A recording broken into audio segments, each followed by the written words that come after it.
anybody basically. You never know from one week to the next what's going to happen. There's some nights it's felt like we've gone through a rinse wash. It's early evening at Reading Minster. Or if you've got enough food, make sure you take enough, because there is loads there. Good. Sandwiches. Outside, it's just 2 degrees above freezing. Yeah, just take what you need. Do you want to go and get a cup of tea? Wendy is one of dozens of volunteers giving out hot drinks and free food to people in need. Very nice people. I come here to get a little bit of food because I feel a bit hungry. I can't get any food during the day because everything is too much expensive in the shop. Chris has somewhere to live, but many people here don't. I'll send information to Street Link for you. My heart's always been for the homeless. So my aim is to make them feel valued and loved, and that's what the team, not just me, that's what the whole team do. Tonight, giving out sleeping bags to people that have just been made homeless.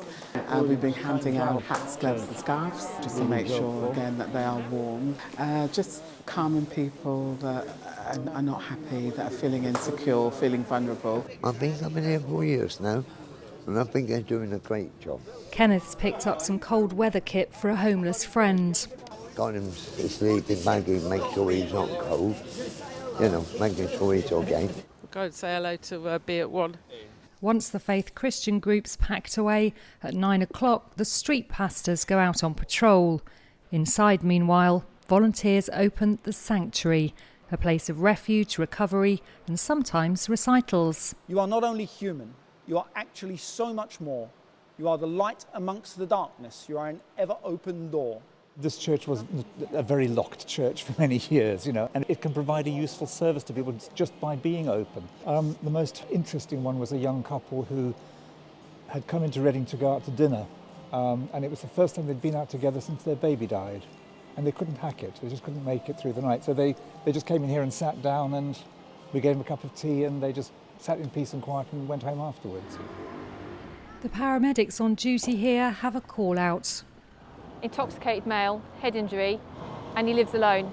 Dee comes from a family of paramedics. We need to just make sure that obviously the head injury is relatively straightforward, and we can just get him checked over when we get back down to the church.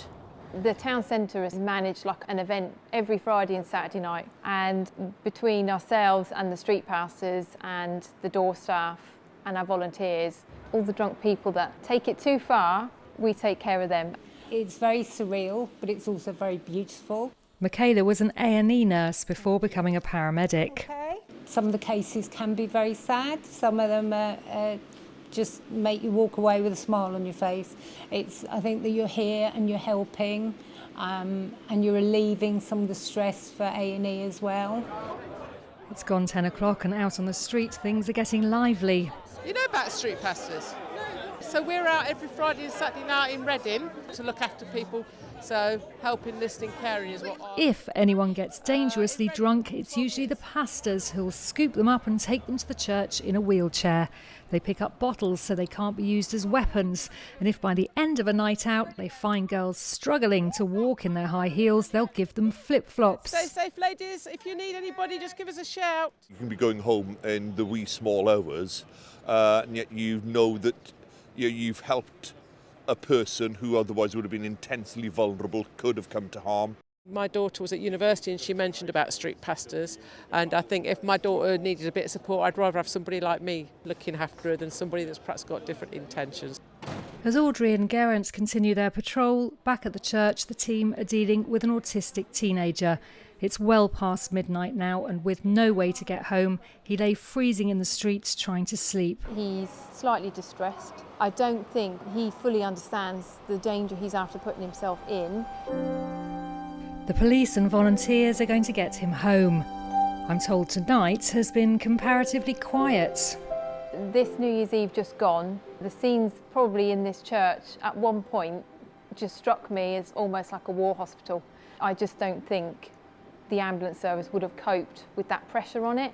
So yeah, this church does make a big difference.